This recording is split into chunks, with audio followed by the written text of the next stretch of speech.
Good afternoon, good evening, wherever you are. My name is Yuri Nemetz. I'm an attorney in private practice in Washington, D.C. Good afternoon to Nicola Canestrini, my colleague and co-host today in Italy. Yeah, ciao Yuri, Nicola Canestrini from Italy here. I'm criminal defense attorney, and it's a pleasure to be here with you to have this conversation about Interpol and whatever it's related to. Thank you for joining us for what we hope is going to become a series of webinars dedicated to the problem of Interpol abuse and defending the rights of the victims of abuse. This is a fairly young area of law compared to the majority of areas of law, including the law of international extradition, which Interpol defense, I think we can call it that, is part. If the latter seems arguable, it is at least obvious, I believe, that they are closely related. Attention to Interpol abuse started growing about 15 years ago. Due to its relatively young age, there are very few scholarly publications and publications in general on the topic. Although Interpol abuse has been drawing more and more attention from the media and advocacy organizations in the past several years. I think it would be fair to say that this growing attention was owes a number of high-profile individuals who have become victims of abuse.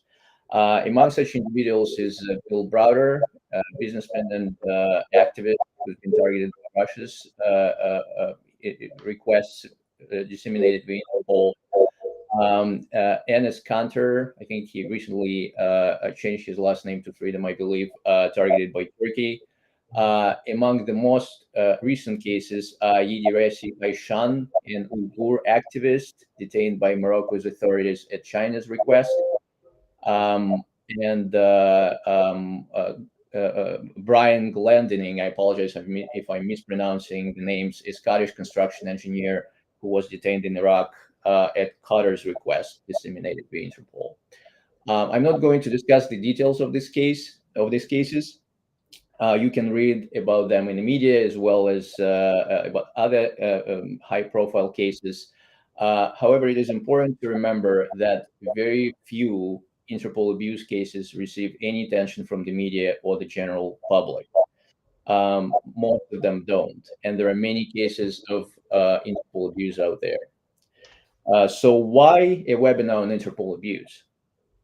Although Interpol defense is a young area of legal practice, it is also a very extensive and complicated one.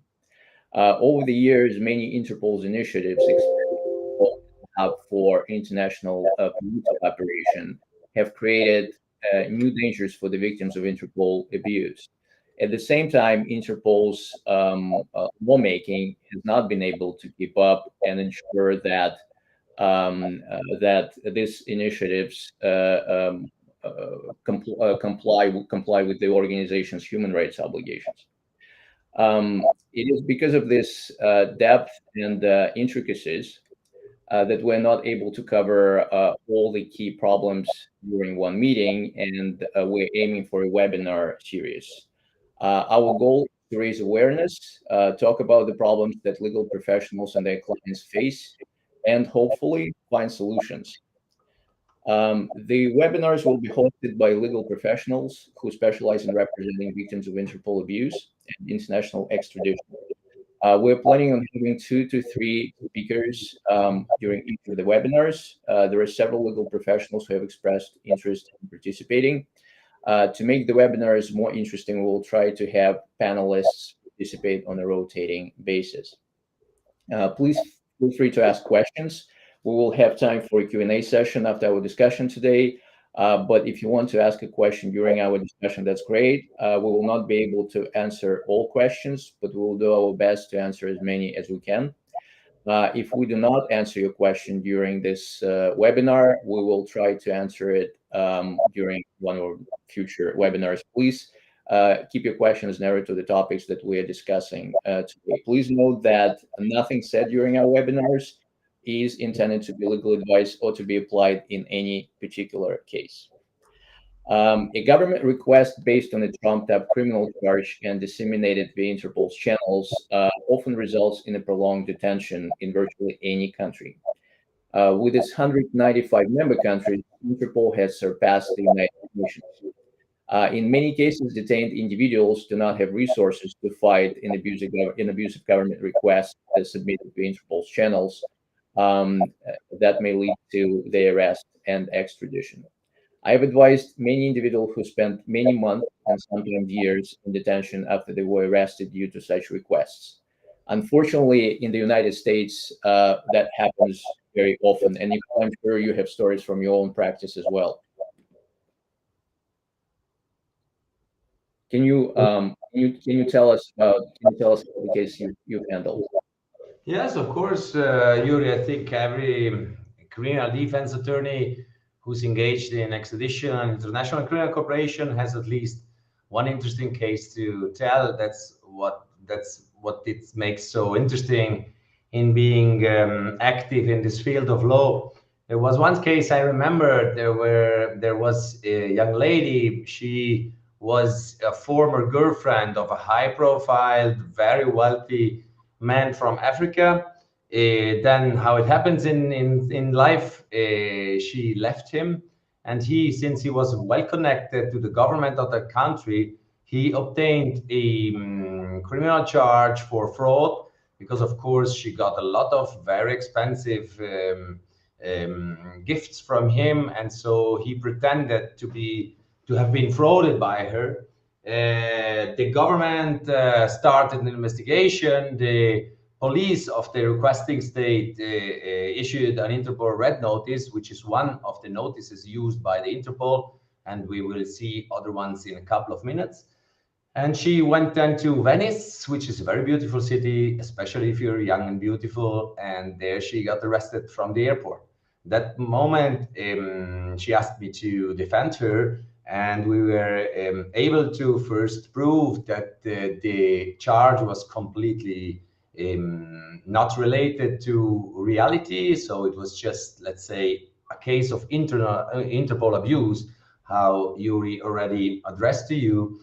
And she got discharged and was able to get back to the northern part of the US. She was based in Canada, and there she was safe because, as we experienced, the Interpol red notice was not enforced in her home country, so Canada.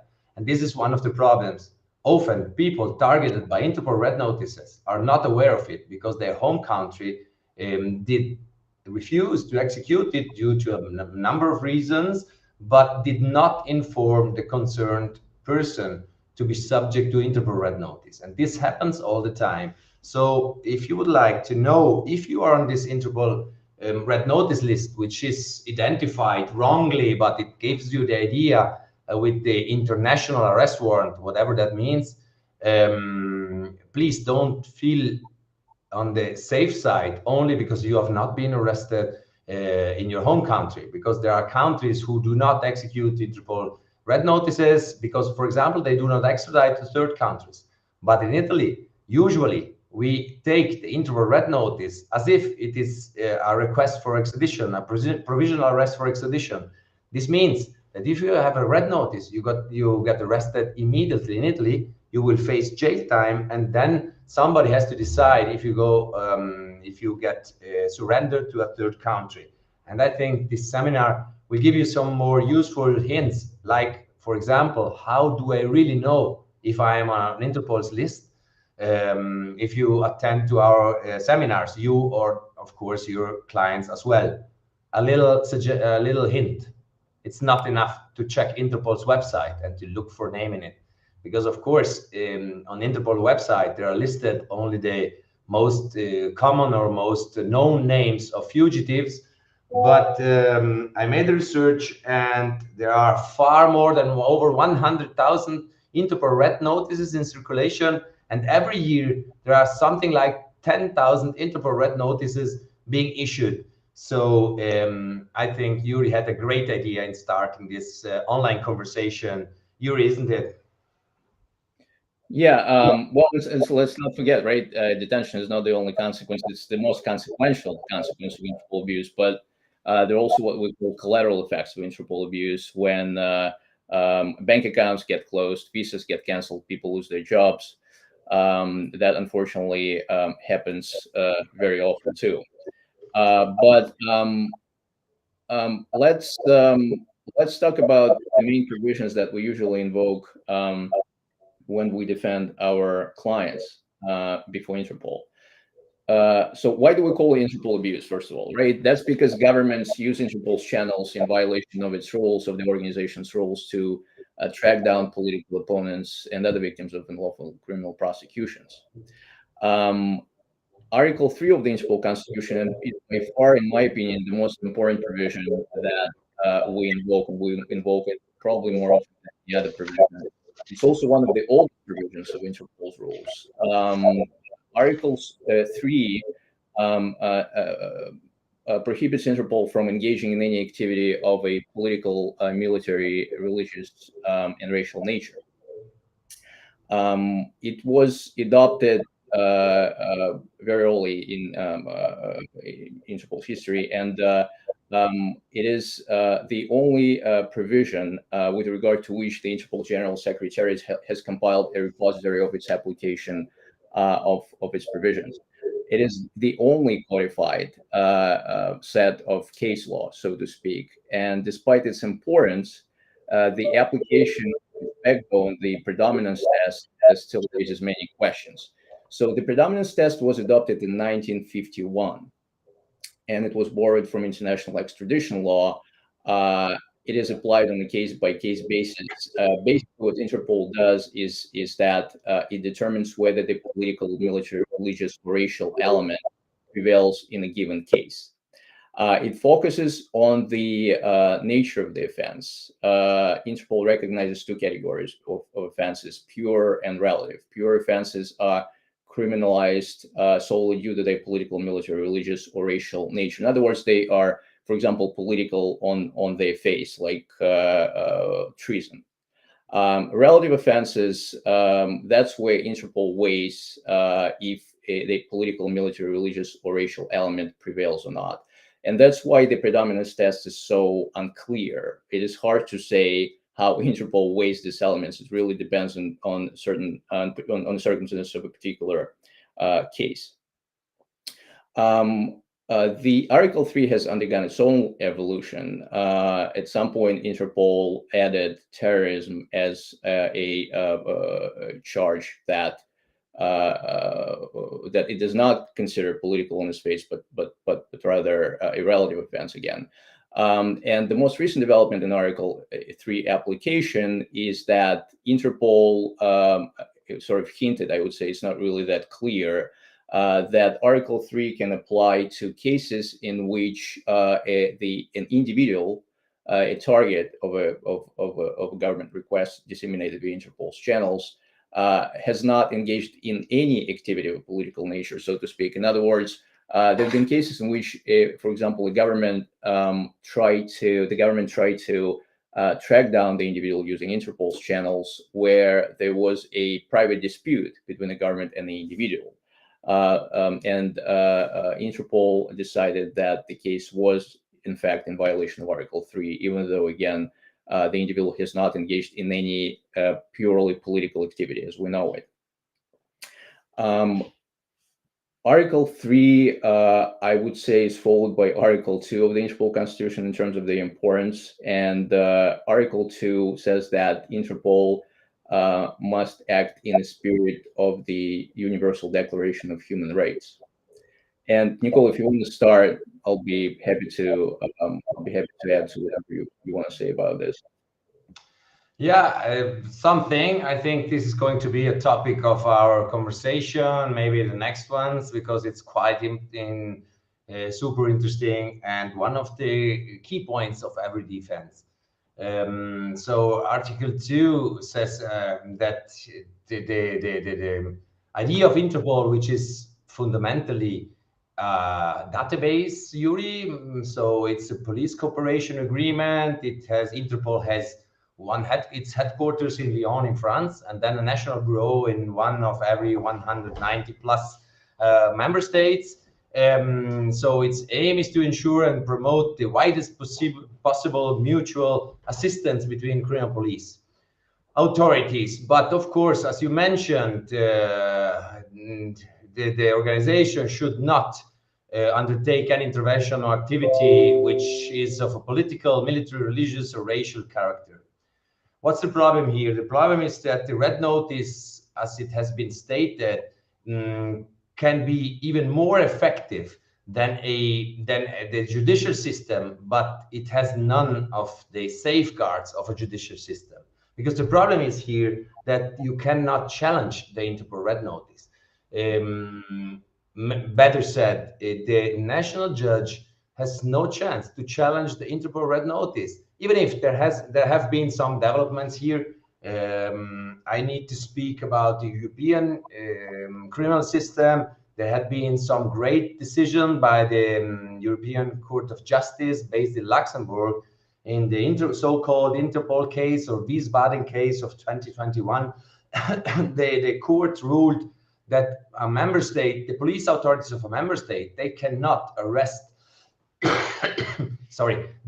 somebody who's targeted by Interpol red notice if one of the EU member states had already decided on the same case. So introducing a kind of ne bis in idem principle regarding Interpol red notices, because be aware, even if you have been released or your extradition has been stopped in a proceeding, you may have suffered, you or your client may have suffered in one of the countries which are part of the Interpol organization agreement. This does not prevent generally other countries, maybe the neighbor country, maybe the country you are flying through because of you have to go home, to arrest you again, and the whole process would start over and over. As mentioned, only in European Union soil, European Union uses the European arrest warrant, but it still does execute Interpol red notices when it comes to third member states.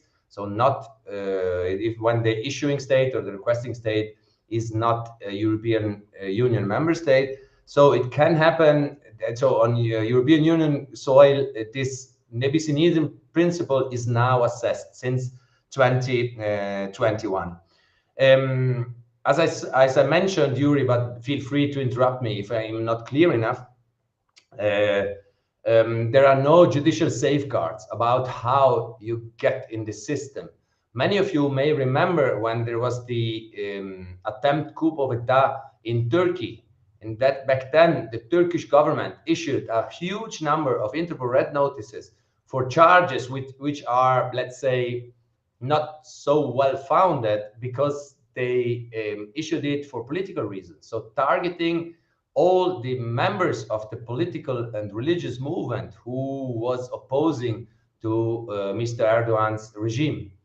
This led to the problem that the police authorities had to execute those arrest warrants, and the judicial authorities, they could not challenge them, because how you get off the Interpol database? You only have two ways. The first one is that the same police authority who put you in the system decides to strike you from the system, which is usually very difficult to obtain. The second chance is to get through this mechanism which was established in order to ensure effectivity to the Interpol system, which is called CCF, so Commission Control of the Files of the Interpol, which is a branch of Interpol, an office of Interpol, which needs to be staffed with a lot of more professionals, in my opinion, but still they at least started with something, and which could be the to-go address if you would like to know if you're on the Interpol lists and you have some complaints to make. I think in the next seminars, there are experts in how you should address the CCF request for erasing your Interpol red notice when it comes to red notice.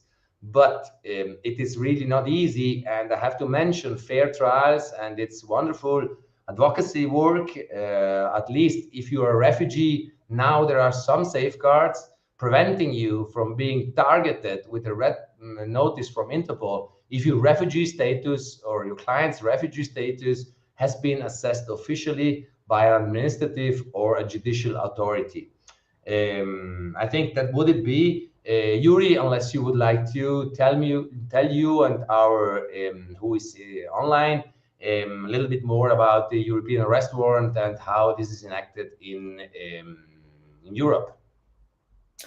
Um, I just wanted to go back to our discussion on Article 2. So um, technically, uh, Interpol under its rules is supposed to, like we just mentioned, right? It's supposed to codify its application of Article both 3 and 2. That's exactly what the rules say.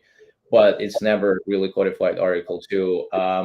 Nevertheless, there is an extensive practice, extensive case law that's been developed mostly by the Commission for the Control of Interpol's Files, which is an independent body that considers complaints from individuals challenging government investment into Interpol. We will talk about that body later in our future webinars. But the reason it's important when it comes to Article 2 is that the Commission has created a really rich body of law so far on application of Article 2. It has applied Article 10 of the Universal Declaration of Human Rights, the right to due process at trial. It has applied Article 5, freedom from torture and degrading treatment. Article 9, freedom from arbitrary arrest, detention, or exile, and so forth. And interestingly enough, despite the fact that the Interpol Constitution mentions the Universal Declaration of Human Rights only, specifically mentions just that instrument, the Commission and Interpol have applied other fundamental international human rights instruments, and that includes obviously the European Convention on Human Rights, and the case law, the practice of the European Court of Human Rights. It has applied American Convention on Human Rights and African Charter on Human and People's Rights. So it's a very rich area of practice, area of application of the Interpol Constitution as well. And of course, Article 2 and 3, they sort of act in tandem, so to speak. We often invoke Article 2 when we invoke Article 3 and vice versa. Nicole, in terms of practice, in terms of how the European Union handles Interpol or government requests submitted via Interpol, um, what is latest? What is the latest approach in Italy? How the courts treat them?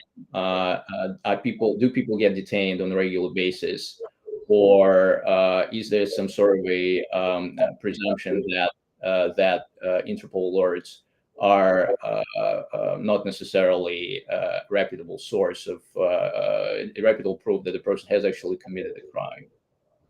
So, under Italian law, the Interpol Red Notice, as I mentioned earlier, is completely enough to get detained.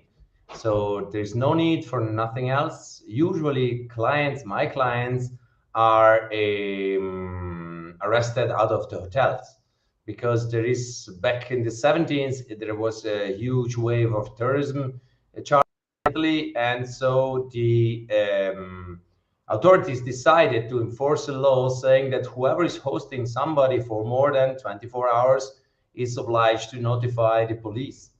And this leads that hotels and accommodation, bed and breakfast, they have the duty to report to police whoever is sleeping there. Now that everything is connected, when you check in a hotel in the evening, right, the concierge or the clerk is going to write your name in this database, which is connected with the Italian police database, which is connected to the Interpol database. So the police offices in the city where you are sleeping at night, they will have this red alert. They will send the police officer or more cars, get you arrested at 4 o'clock, 5 o'clock, 6 o'clock in the morning, and then you will face, you will be detained. You have we will have the habeas corpus hearing within 96 hours, so within 4 days, and nothing in the world could, even the best lawyer, which is not me, could prevent you to being detained for these 4 days. Then at this habeas corpus hearing, you may be able to address some defense arguments, but my opinion and my experience shows me that usually national courts, when it comes to Interpol or this huge monster organization, they're a little bit worried in making their jobs and doing their jobs. So if they should uphold the rule of law, and if they should defend the fundamental rights of the defendant in international criminal cooperation cases, they seem that the most important thing seems to be pacta sunt servanda, how they say in Latin. So we are part of agreement, we are part of an international agreement, so we have to respect these agreements. But what do we really have to respect is fundamental rights. It's the right to not having every inhuman or degrading treatment or torture, as Yuri mentioned earlier. So how could we even think to arrest somebody because knowing that the requesting state, so the state which is issuing the red notice and who is going to request extradition, practices torture? We have examples from Iran. So, for example, now the newspapers are full of the information about what's happening in Iran. And I had one client. He was a blogger. He was a refugee in the UK. He got arrested from his hotel, and since he fled from Iran through Egypt because he was tortured because there is no free speech in Iran. When the police stepped in his hotel room, saying to him that there is an Interpol red notice coming from Iran, he attempted to commit suicide because it was so strong for him, knowing, because ordinary people, they don't know that, at least in the states which know the rule of law, there is a judicial process who has then to lead to the decision to extradite or not. He thought he would be thrown in an airplane and just surrender to Iran right away. That's why he committed suicide. So when it comes to that, maybe Italian system should a little bit improve the idea that an Interpol red notice is enough to get arrested. Because as I learned in in these years of my experience, there are other countries where the Interpol red notice is not enough to get arrested. How does that work in the US, Yuri? Would I get arrested if I have an Interpol red notice and I would like to enter your borders? So that's the interesting sort of dialogue between the judiciary and the executive branch, in a sense. Our judiciary has indicated that a government request submitted via Interpol's channels, a red notice, which is a request to locate and detain for the purposes of international extradition or similar lawful action, is not enough to arrest a person because it doesn't comply with the requirements of the Fourth Amendment. But in reality, people get arrested all the time. So the law enforcement, they see a red notice. That often happens when individuals request asylum, then they come for an asylum interview, and the government checks them against the database. Once they see a red notice published, more often than not, the person is detained. And then the question is how long that person is going to stay in detention, because the immigration courts are obviously clogged. They're busy, and it might take, as I said, months or years to have the person released from a detention facility. But yes, the courts have indicated that the red notice by itself is not enough. What the government usually does is that it says, well, okay, in addition to this red notice, we also have some sort of a communication between us and the foreign government that's taking the individual's extradition, and they have provided us with some information about the crime committed, and that communication might be enough for them to sort of shift the burden onto that person. I think in general, when it comes to our Constitution and its obligation to act in the spirit of the Universal Declaration of Human Rights, it's a very vague concept. Let's put it this way, because you really have to, when you argue a case before Interpol, the violation has to be very serious, a government's violation, to find the government request in violation of, for example, the Universal Declaration of Human Rights or the European Convention of Human Rights. It has to be what the Commission, what Interpol called a flagrant violation. So if it's simple procedural irregularity usually isn't enough. I got a question here from our colleague Ali Eldish. He's talking about this stolen lost travel documents databases, specifically when it comes to Turkey. So the stolen lost travel documents database, SOS Ltd, is not something that we're going to discuss during this webinar. It's sort of like a similar topic, but it really is a very useful tool, a very effective tool that governments use to track down their opponents. I'll just give a quick recap. So, Interpol, there is an official publication by Interpol that when a government request red notice was deleted, the same government tried to put, it's actually not just one government, there have been several cases, even though it doesn't mention how many. The same governments were able to put these individuals back into the Interpol databases just using different requests, saying that the person's travel document has was stolen or lost or not. So it is a big problem, but we will talk about it during one of our future webinars. We just won't have time for. As I said, there is no way we can fit everything into just one discussion. But may I add something, Yuri, here? Yes, please go ahead. Because what you said before, that it's difficult to convince the courts, essentially, that the human rights, fundamental rights set out in those declarations are really important, and it's not like some small talk and yeah, it's fundamental rights, but there is an agreement. I think we should even point out that it's the defense who has to do its job.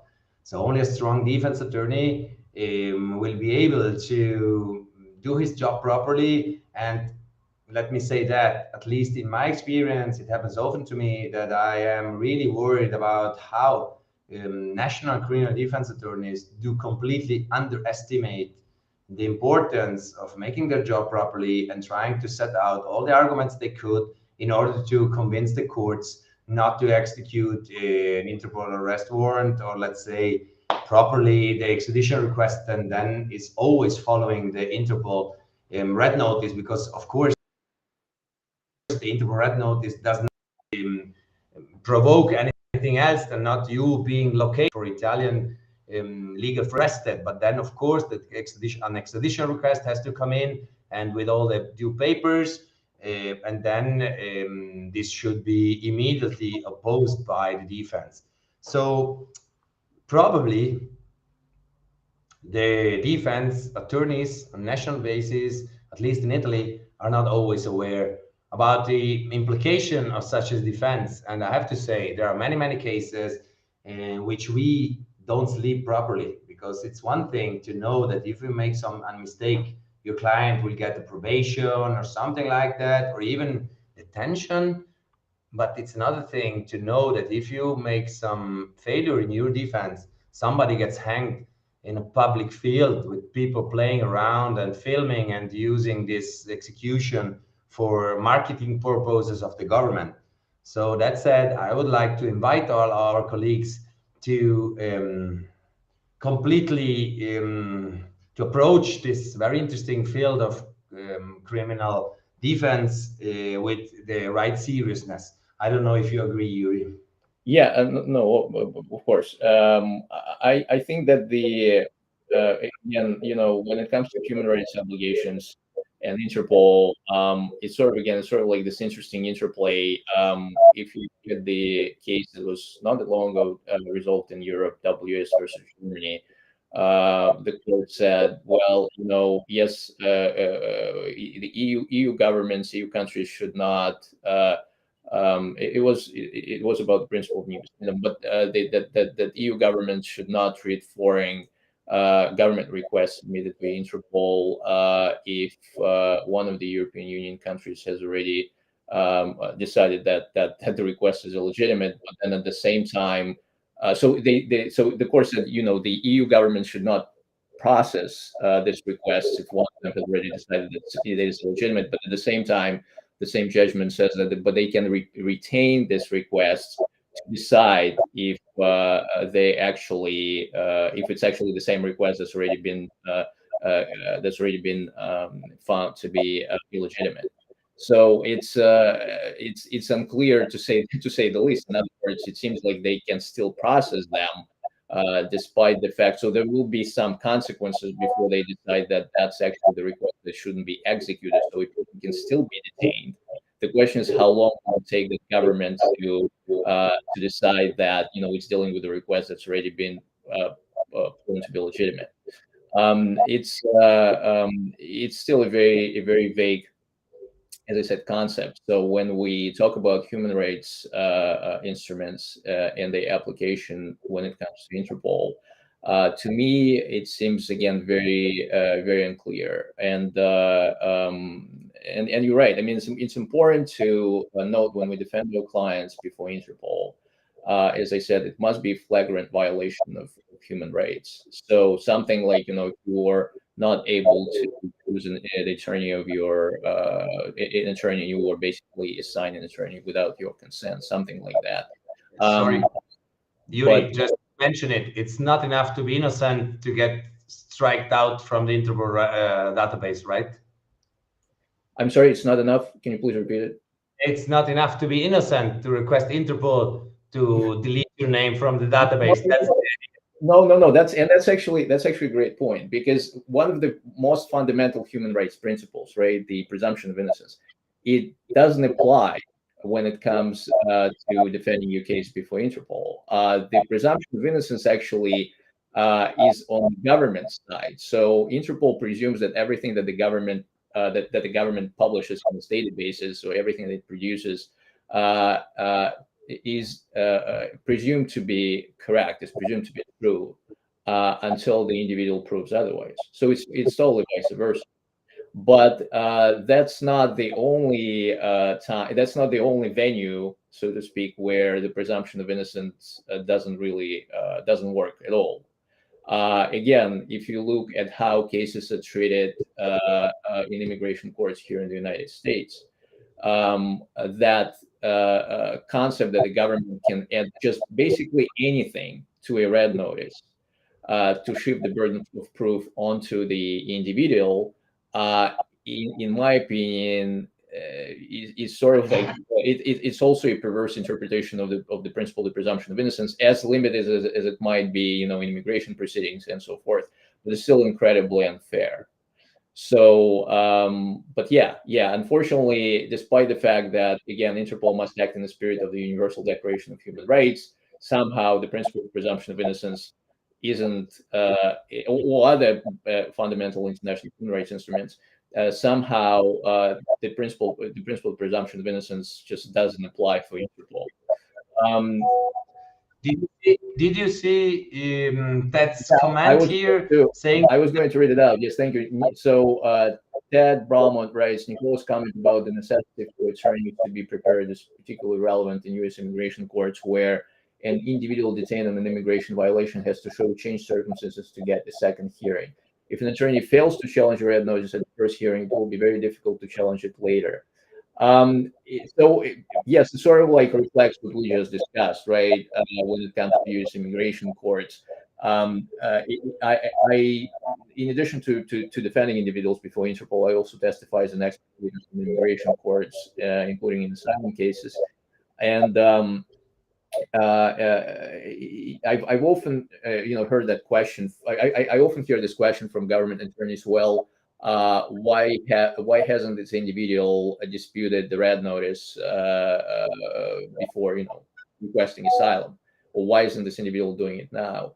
The problem is that the procedure, the standard of proof, they're very different when you compare them with immigration proceedings. So when it comes to disputing your case before Interpol, first of all, many individuals, and I mentioned that at the very beginning, simply do not have resources. Even if an attorney takes a case on a pro bono basis, that is for free, everything that you submit to Interpol has to be translated into English, which means that that individual will still have to bear costs related to translations, and depending on the case, it might be several thousand or tens of thousands of dollars. I've seen cases like that. Not everybody has this, again, kind of resources. And of course, there is not enough. There might not be enough documentary evidence for the individual to defend his or her case before Interpol. Interpol prefers, specific evidence specific to that particular case. They usually want to see documents, and that's something that, again, not everybody does. Some people flee their country; they have no access, sometimes no access to the criminal case against them. They have no idea what's going on there. So I've seen cases in which an individual would request, even with a lawyer located in the country that's charged the individual, would refuse, would not let that lawyer access the case until the individual travels back, basically, and surrenders. Like there are situations like this, and it's absolutely um, uh, insane. Yeah. Yeah, Yuri, but the next time of one of these conversations, I'm going to tell you a story about when I tried to access the case file from the requesting country. And since they denied it, the CCF used this argument in erasing the Interpol red notice, because they wrote me that since the requesting state refused to give access to the case file, this violates the right to a fair trial in that country. And this is one of the reasons why they erased my client's name from their list. So it is always worth to try to access the case file in order to build a defense strategy at all. But I think we will speak about that at the next conversation, or on the next one. Yuri, do we have any idea when we could Yeah, follow we will. this open? We certainly will. I just want to add to this. I think that just to conclude this discussion for now, I think that if the government doesn't let you access the criminal case against you, I think that it should be considered a flagrant violation of human rights, and I think, based on that, the red notice should be deleted. So we are going to wrap up the discussion for now, because it's our first webinar, and we would like to hear from the audience. You can contact. We will probably have another webinar in a month or so. It will be announced on social media, and if you want us to notify you specifically, please email me or Nicola. We will be happy to let you know in advance. During the next webinar, we're planning on continuing discussion on Article 2. I think we still have things to talk about, and probably talk about such important provisions in Interpol's rules as the private disputes provision. We will also talk about how Interpol interprets the definition of red noticing is also important, and so forth. For now, if there are no other questions, I believe I'm looking at the chat. If there are no other questions, we will wrap up. Thank you very much for joining us again. I hope it was informative, and we'll see you next time. Please watch social media. We'll be posting the announcement fairly soon, and we will have, I hope, more lawyers joining us in the future. Thank you again. Thank you, Nicola. Thank you, Yuri. See you soon.